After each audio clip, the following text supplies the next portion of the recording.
네, 오늘은 86쪽이죠. 르네상스 볼게요. 르네상스. 그런데 잠깐 앞으로 가시면 지금은 86페이지입니다만 앞쪽으로 가서 84 한번 볼까요? 84. 여기 중세 유럽 사회가 변화하다. 여기 보면 지도가 나와 있죠. 지도에 보시면 8차 십자군 전쟁에서 가로 열고 1270년이라고 되어 있습니다. 이거 몇 세기인가요? 그렇죠. 이거는 13세기죠. 즉 13세기 이후에 십자군 전쟁의 실패 이후에 교황 그리고 교회의 권위는 예전 같지 않다. 여기 했었죠.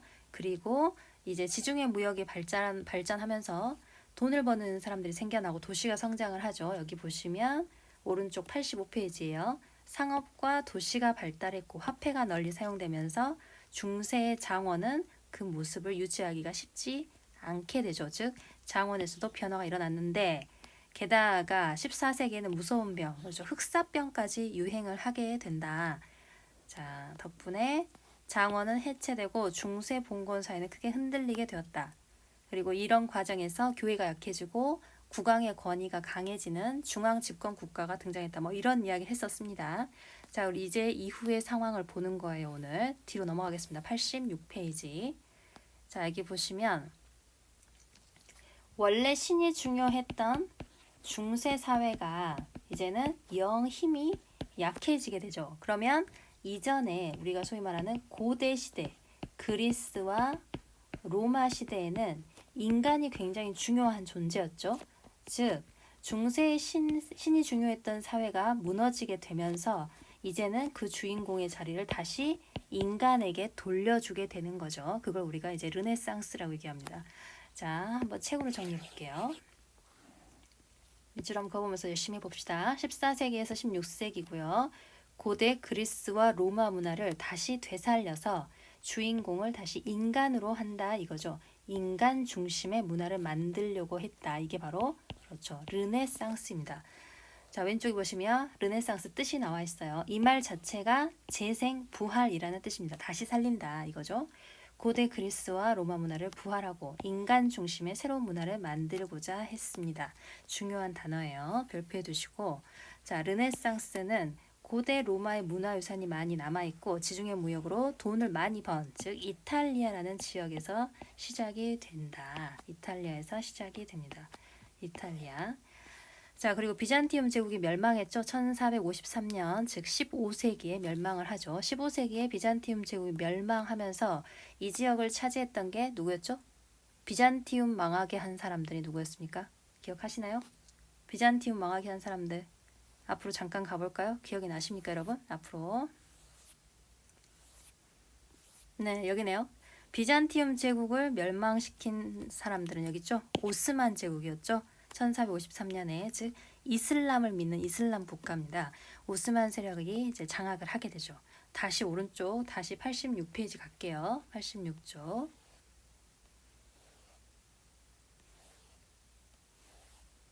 자, 86페이지 가면 이 말은 무슨 말이냐? 비잔티움 제국이 망했다. 즉 오스만, 즉 이슬람 세력이 이 지역을 차지했다는 것은 여기에 원래 살던 비잔티움 제국에서 살던 여러 학자들이 이슬람에 동화되지 않고 이슬람 세력 밑에서 살지 않고 도망 나오는 경우가 좀 생겨요. 이주를 하는 거죠. 즉 많은 학자가 이주해 오면서 이탈리아에서는 고전 문화 연구가 더욱 활발해졌대요. 그러니까 여러 가지 배경이 있네요. 그죠? 자, 여기서 특징이 나오네요. 르네상스 시기는 그리스 로마 문화를 본받아서 인간의 개성과 능력을 중시하는 인문주의가 발달합니다. 인문주의라는 말도 중요해요. 보시면 인문주의는 르네상스의 근본 정신이고 그리스 로마 문화에 대한 연구를 바탕으로 인간의 개성과 가치를 중시했다라고 되어 있죠. 기존의 신이 중요했던 이제 세계에서 이제 벗어나고 있어요. 자, 밑으로 한번 가볼게요. 신 중심의 세계관에서 벗어나 사람의 삶과 이런 거에 관심을 갖는 거죠. 욕망 이런 것들, 사람의 감정 이런 거에 좀 더 관심을 갖게 됩니다. 그러니까 이전에 중세 사회의 그림들을 보면 그림의 주인공이 대부분 신과 관련이 있어요. 교회와 관련이 있어요. 뭐 성모 마리아라든지 예수라든지 천사라든지. 그런데 인간의 경우에는 굉장히 경직된 모습으로 신을 찬양하는 이런 모습에 국한되어 있는데 르네상스의 경우는 이제는 종교적인 게 아니고 사람, 인간의 마음, 인간의 표현, 인간의 그 신체 이런 거에 좀 더 관심을 보이게 되죠. 자, 그래서 중요한 인물이 등장합니다. 문학에서는 보카치오 사람 이름이에요. 보카치오가 쓴 책이 바로 데카메론입니다. 그러니까 데카메론의 배경은 사실 이전 시기였던 흑사병이 등장했던 시기거든요. 근데 이제 이 병을 피해서 사람들이 피난을 가서 모이게 돼요. 근데 여기 모여 있는 사람들이 이제 심심하니까 자기 옛날 이야기들 막 하거든요. 그런 내용을 담고 있습니다. 그래서 인간의 욕망을 솔직하게 묘사했다. 아, 그리고 너무 중요한 사람이죠. 너무 유명해서 뭐 설명할 필요가 없는 레오나르도 다빈치, 미켈란젤로, 라파엘로 이런 사람들. 천재죠, 천재. 레오나르도 다빈치하고 미켈란젤로는 사실 사이가 굉장히 좋지 않았어요. 서로 라이벌로 인식을 했고 그 당시에도. 라파엘로의 경우에는 너무 잘생겨서 인기가 아주 많았고 지금으로 따지면 뭐 꽃미남 이렇게 불렸던 사람이죠. 인체의 아름다움을 사실적으로 표현했습니다. 자, 건축에서는 무슨 양식? 네, 르네상스 양식. 이거는 조금 구별해 볼까요, 여러분? 이전에 배웠던 그 중세 시대에는 두 개의 양식이 나왔었거든요. 건축에서. 뭐 나왔죠? 11세기에 등장했던 게 로마를 따라했던 로마네스크, 로마처럼 이런 뜻이었죠. 12세기에는 하늘로 올라가려고 했던 뾰족뾰족했던 첨탑이 등장했던 고딕 양식이었죠. 근데 이제 르네상스 시기에 오면 어렵지 않죠? 그냥 이 시기에 부르는 말은 르네상스 양식 이렇게 얘기하면 되겠습니다. 대표적인 건축물이 바로 요거예요. 요거 뭐예요? 그죠? 이게 바로 성 베드로 대성당입니다. 교황이 지금 살고 계시는 바티칸 시국, 바티칸은 시국이라고 불러요. 그래서 바티칸 시국에 위치하고 있고 성 베드로 대성당입니다. 자, 나중에 성 베드로 대성당을 설명할 기회가 또 있었으면 좋겠네요. 학교에서 만났을 때. 자, 한번 볼게요. 르네상스 시기에는 더 다양한 관심들이 생기겠죠. 왜? 이전에는 자연 현상이나 이런 변화 이런 것들에 대해서 궁금한 게 생기면 중세 시대의 경우에는 답은 뻔하죠. 누구의 뜻이다? 그렇죠. 신의 뜻이다. 이렇게 설명하면 됐어요. 물론 중세 사회에서도 이제 과학적인 발전의 발돋움은 있었습니다. 그런데 그게 되게 좀 위축되어 있었겠죠. 그런데 르네상스 시기가 되면 과학도 이제 폭발적으로 발전을 하게 되겠죠. 이거 한번 밑줄 그어 볼게요.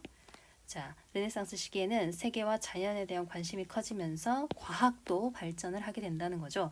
대표적인 인물이 바로 그 유명한 누구? 그렇죠. 코페르니쿠스, 갈릴레이라는 사람이죠. 이 정도는 충분히 초등학교 때 배웠을 거라고 생각을 합니다. 이 사람들의 주장은 뭐다? 지동설입니다. 그러면 이전에 중세 교회의 경우에는 뭘 주장했죠? 중세 교회는 천동설을 믿었다는 거죠. 이 두 개의 차이를 한번 밑에서 한번 볼게요. 밑에 설명이 나와 있습니다. 중세 사람들은 지구의 주위를 태양이 돈다. 무슨 설? 천동설. 여기에서 주인공은 지구죠. 지구는 가만히 있고 신이 만든 지구는 가만히 있고 그 주위를 태양이 돈다. 해서 천동설이라고 해요. 자, 그런데 자연현상에 대한 관찰을 바탕으로 천동설의 의문을 품었던 코페르니쿠스는 이를 부정하죠. 뭐라고 했어요? 지구가 태양의 주위를 돌고 있다. 즉 지동설입니다. 지구가 돈다는 거죠. 갈릴레이 역시 망원경으로 이거를 관측을 해요. 한마디로 기존의 중세 교회가 주장한 걸 뒤집어 엎어버렸죠. 그래서 이 사람들은 굉장히 이제 문제를 일으킨 걸로 돼버리죠. 보시면 지동설은 그동안 지구를 우주의 중심이라 생각했던 사람들한테 큰 충격을 주었다. 자, 나중에 이제 갈릴레이의 경우에는 교회가 이제 재판까지 열어서 너의 주장을 철회할 거냐 안 할 거냐 이렇게 막 압박을 해요. 결국에는 말년에 자신의 주장을 철회합니다. 하지만 그래도 돈다 이렇게 했다고 하죠. 자, 지동설이 나온 이후에 사람들의 우주관에 어떤 변화가 생겼을지 한번 써볼까요? 선생님 간단히 정리 되겠죠? 지구가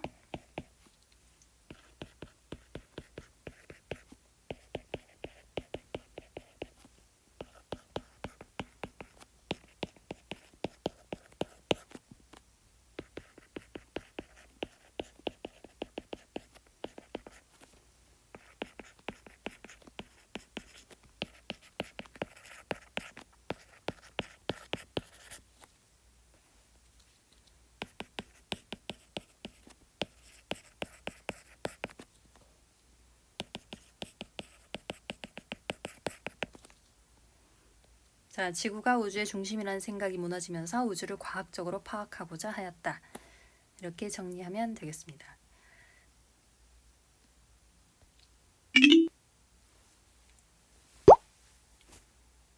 14세기 무렵 이탈리아에서는 인간 중심의 새로운 문화를 창출하려는 르네상스가 일어났습니다. 이탈리아에서 시작된 르네상스는 16세기 이후 알프스 이북으로 확산되었습니다. 알프스 이북은 이탈리아에 비해 교회의 권위와 봉건 사회의 관습이 강하게 남아 있었습니다. 따라서 이 지역의 인문주의자들은 현실 사회의 문제점과 교회의 부패를 강하게 비판하였습니다. 그럼 알프스 이북의 르네상스를 대표하는 인물들을 살펴볼까요? 네덜란드의 에라스뮤스는 우신 예찬을 통해 교황과 성직자의 부패를 지적하였습니다. 영국의 토머스 무어는 유토피아를 지어 이상적인 사회인 유토피아를 묘사하며 비참한 영국 사회의 현실을 비판하였습니다. 에스파냐의 세르반테스는 돈키호테에서 현실과 동떨어진 이상주의자 돈키호테를 통해 몰락해가는 기사계급을 풍자하였습니다.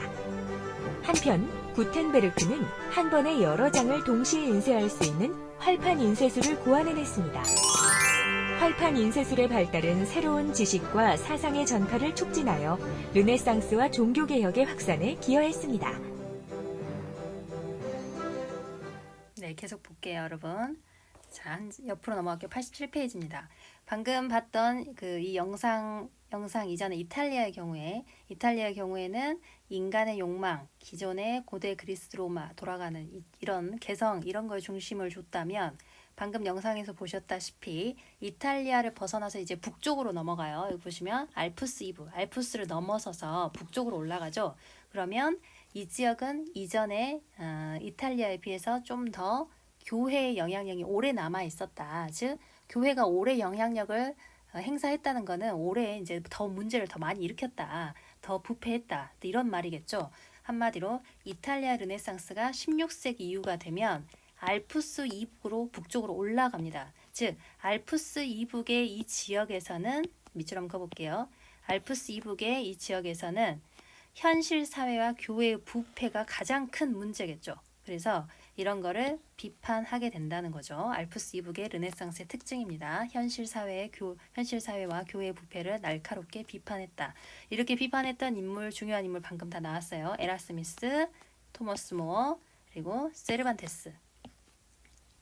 다 작품 이름도 굉장히 중요합니다. 밑줄 한번 그어볼게요. 에라스미스의 우신 예찬, 토머스 모어의 유토피아, 세르반테스 너무 유명하죠. 돈키호테 이런 것들 꼭 보시기 바라고. 자, 여기서 한번 볼까요?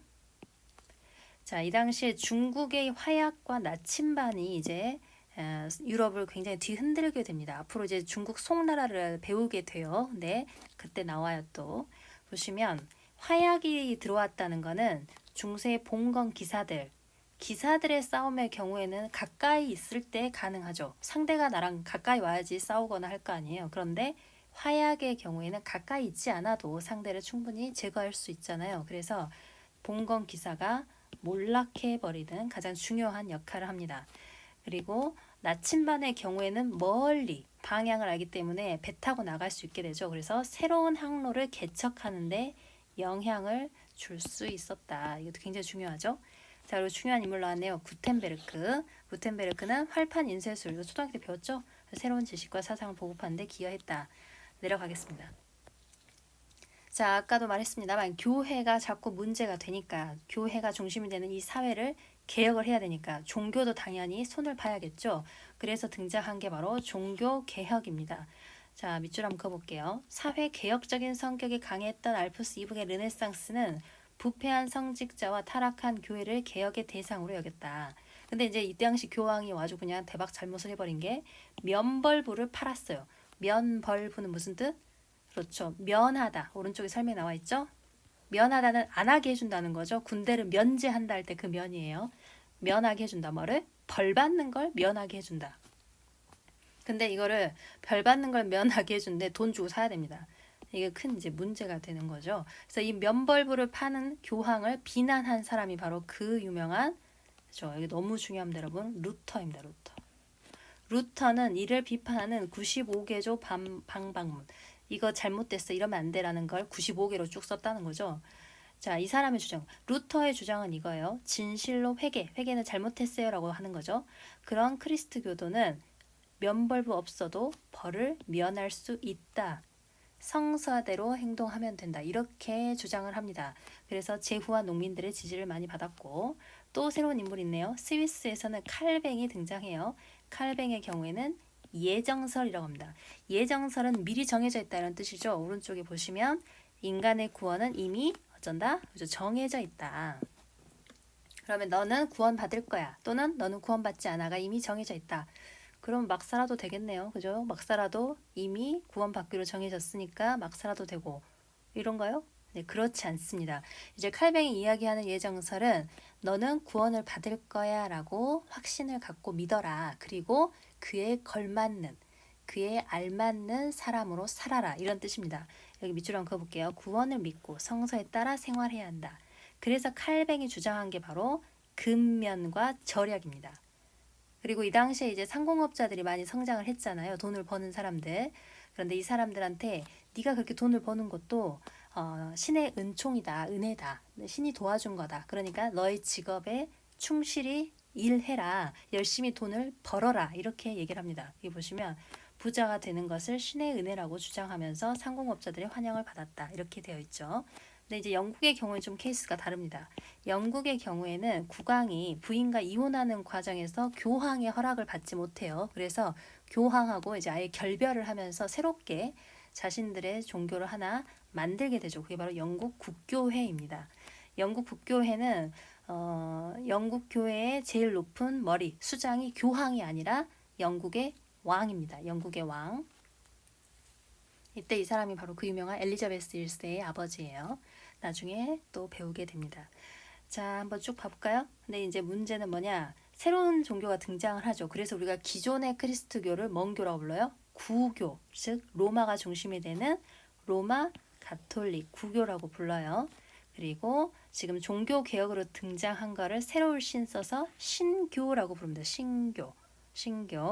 자, 이렇게 분열에 대해서 이 둘이 이제 싸우게 됩니다. 이걸 우리가 종교 전쟁이라고 해요. 그 중에서도 가장 유명하고 오래가고 아주 정말 유럽을 너무 힘들게 했던 아주 처참한 전쟁이 바로 30년 전쟁입니다. 전쟁을 30년이나 하게 되죠. 자, 이거는 여러 나라가 다 참여해서 국제 전쟁으로 확산이 됩니다. 전쟁의 결과 맺은 조약이 바로 뭐다? 그렇죠. 베스트팔렌 조약이에요. 여기에서는 좀 특징이 있는데 좀 잘 봐보세요, 여러분.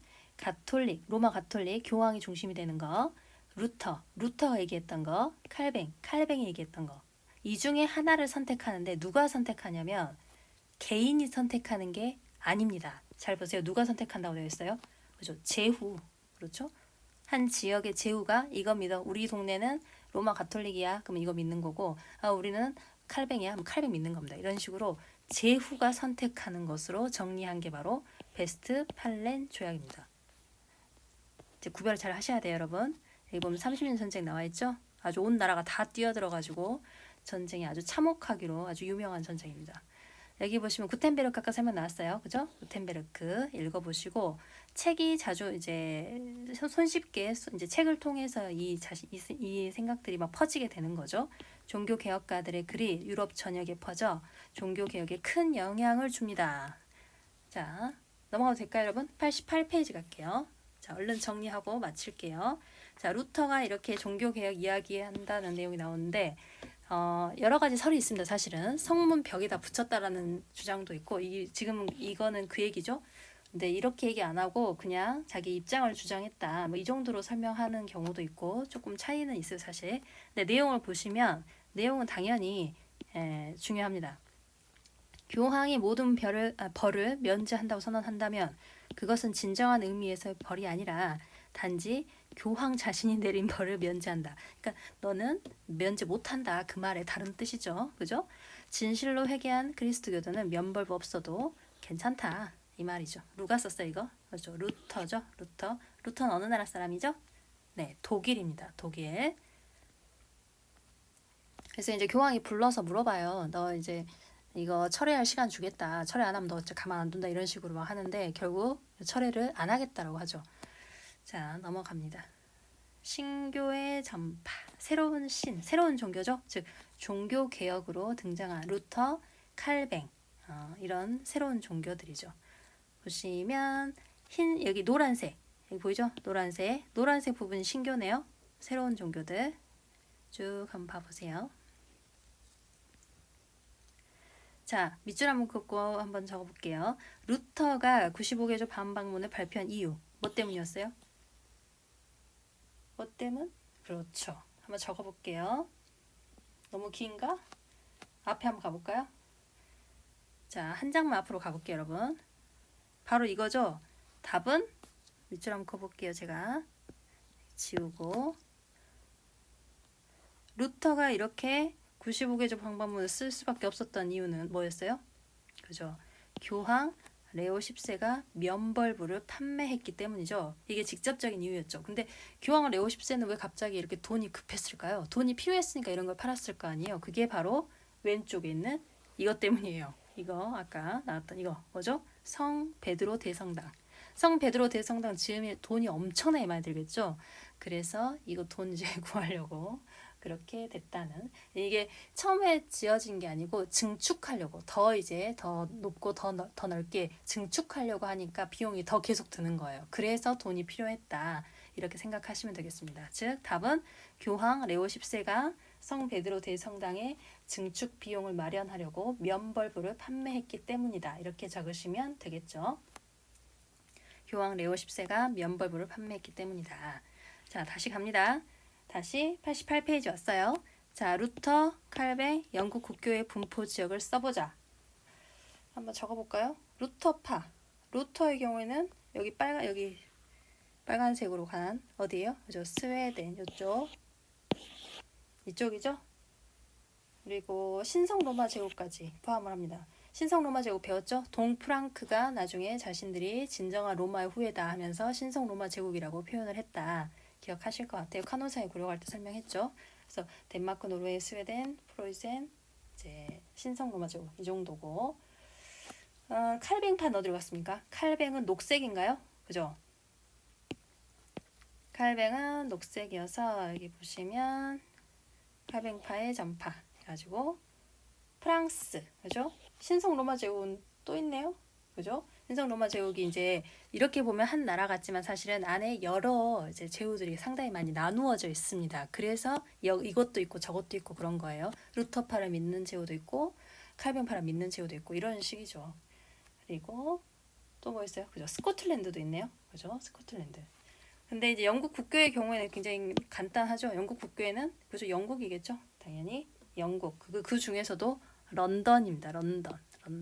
런던을 중심으로 했다. 밑에 88페이지 문제 한번 풀어볼까요? 이거 어렵지 않죠? 14세기 유럽 전염병. 답은 그죠? 흑사병이죠. 자, 토마스 아퀴나스의 책 신학대전에서 집대성한 철학이 뭐였죠? 그죠? 스콜라 철학이었죠. 스콜라 철학. 자, 봉신, 신하로 봉함을 받은 거죠. 주군한테서 받은 땅을 우리가 봉토라고 했는데 이거는 뭘로 운영한다고? 그래서 장원으로 운영한다고 했어요. 그래서 장원제. 자, 4번. 프랑크 왕국의 국왕으로 로마 교황한테서 이미 사라져버린 서로마 제국의 황제다라고 인정을 받은 사람 있죠. 누구였습니까? 엄청 유명한 사람이고 중요한 사람이라고 해. 카를로스 대제. 이름이 여러 개였죠. 샤를마뉴, 카를 여러 가지였는데 카를로스 대제 쓰시면 되겠습니다. 자, 알프스 이북, 알프스 북쪽의 인문주의자, 즉 알프스 이북의 16세기 이후의 르네상스 누구죠? 그죠? 우신예찬을 지은 인물, 그 유명한 에라스무스.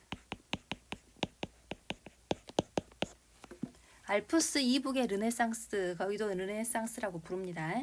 자, 그다음 봉건 기사들의 사랑과 모험담을 그린 이제 문학을 우리가 특히 기사들이 중심이 돼서 기사도 문학 그렇게 얘기했죠. 자, 그러면 여기 내용 다 정리할 수 있을 것 같아요. 여기 한번 잘 적어보시기 바랍니다. 수고하셨습니다, 여러분.